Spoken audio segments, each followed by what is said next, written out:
ধামাকার উপরে ধামাকা দিব। অনেক বড় বড় মানুষ আমার সামনে বসেছিল, আমি একটু নার্ভাস হয়ে গিয়েছিলাম। 2025 শুরু হয়েছে একটা ধামাকা দিয়ে, ইনশাল্লাহ সারা বছর ধামাকা যেন দিতে পারি সেই দোয়াই। আমি সব সময় 31টা কাটাই আমার ফ্যামিলির সাথে বাসায় বসে। সো কালকেও আমি বাসায় বসেই সময় কাটিয়েছি, এনজয় করেছি আমার ফ্যামিলির সাথে, আমার মেয়ের সাথে ডান্স পার্টি করেছি। সো ওটাই আমার জন্য বিশাল বড় একটা অ্যাচিভমেন্ট যে আমার মেয়ে এখন আমার হাত ধরে ডান্স করে, গান গায়। সো আমার মনে হয় একটা মায়ের জন্য এটা সবচাইতে হ্যাপিয়েস্ট মোমেন্ট।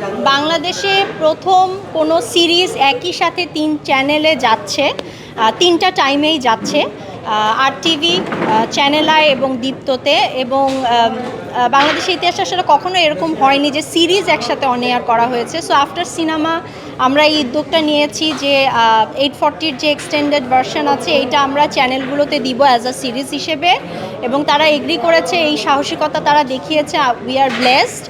সো এভাবেই শুরু করতে যাচ্ছি। এটা আমরা সিনেমা হলে চালিয়েছি, এটা আমরা সিরিজ আকারে টেলিভিশনে চালাচ্ছি, এবং আপনারা যদি আমাদেরকে সাপোর্ট দেন আমরা রিল হিসেবেও চালাইতে পারি।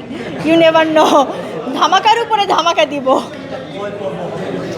এটা 8 পর্ব যাচ্ছে, 8 দিন ব্যাপী। 3 তারিখ থেকে 8 তারিখ পর্যন্ত এই 3টা চ্যানেলে দেখতে পারবেন প্রাইম টাইমে, এবং পরের দিন দেখতে পারবেন সকালের দিকে রিপিট। সেটা আমরা টাইমটা কিছুক্ষণের মধ্যে আমরা পাবলিশ করব। আসলে আমরা ভুলে গিয়েছি যে আমাদের সবচাইতে জনপ্রিয় মাধ্যম এবং সবচাইতে ম্যাস অডিয়েন্সের যেই জায়গাটা আছে সেটা হচ্ছে আমাদের টিভি চ্যানেল। সো আমাদের টিভি চ্যানেলকে আমরা আবার কাছে আনতে চাচ্ছি, এবং আমরা টিভি চ্যানেলকে আমরা আবার সেই জায়গাটায় দেখতে চাই যেইখানে আগে ছিল। So TV is not dead.